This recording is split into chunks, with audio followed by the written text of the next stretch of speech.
c'est Marie-Christine. Nous allons poursuivre notre petite réflexion sur les mudras. Aujourd'hui, je voulais qu'on regarde ensemble Anjali Mudra. Donc, Anjali Mudra, nous voulons coller nos mains l'une contre l'autre, du talon jusqu'au menton et le bout des doigts. C'est un mudra qui invite à revenir vers soi, qui favorise également le retour au calme. Et si vous faites des cours de yoga, vous remarquez que nous le faisons régulièrement à la fin des séances. Donc, j'aimerais qu'on fasse quelques petits exercices de mobilité à partir d'Anjali Mudra. Donc, premièrement, nous allons déposer complètement nos mains l'une contre l'autre en Anjali Mudra et on garde en tête d'amener le talon de la paume, les mains et le bout des doigts qui se collent. On peut chercher à amener les coudes à la hauteur des poignets pour vivre un étirement un peu plus présent. On fait bien attention à nos épaules parce qu'on peut avoir envie de monter nos épaules. On cherche à les garder loin des oreilles pendant toute la séquence.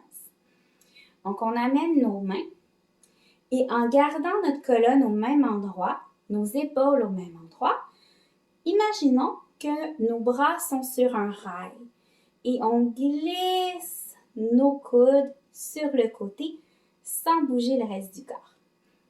On sourit et on respire quelques fois dans le mouvement, dans l'immobilité du mouvement. Donc, on peut sentir que ça tire à différents endroits, par exemple à l'arrière des bras ou encore au niveau des poignets. On inverse ensuite pour aller de l'autre côté. Donc, on garde notre objectif de garder nos épaules basses, nos coudes sur la même ligne que nos poignets et nos mains qui pressent l'une contre l'autre. On respire autant d'un côté que de l'autre et ensuite, on amène devant. Nous pouvons faire différents exercices à partir de là. Notamment, on peut tourner les doigts pour descendre vers le sol. Donc, je vais me mettre un peu plus grande pour que vous puissiez voir. Donc, ici, on vient travailler au niveau de nos poignets. On garde en tête les épaules basses. Puis, on remonte vers le ciel.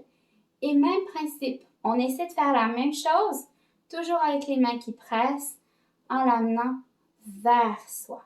Donc, ça se peut qu'on ne puisse pas pointer nos pieds en passant vers soi. Puis, on ramène. Et on va tourner pour déposer le dos des mains l'un contre l'autre. Donc, on fait toujours attention pour garder nos épaules basses et garder la ligne coude avec le poignet. Donc, ça se peut qu'on ne soit pas complètement appuyé sur le dos de nos mains. Donc, peut-être qu'on va être ici, mais on cherche à avoir les doigts longs. Donc, on veut éviter le Adho Mukha Mudra. On veut garder les mains complètement collées. Et on relâche. On peut tourner les poignets pour relâcher et reprendre nos activités. Je vous remercie de m'avoir écouté. Namasté.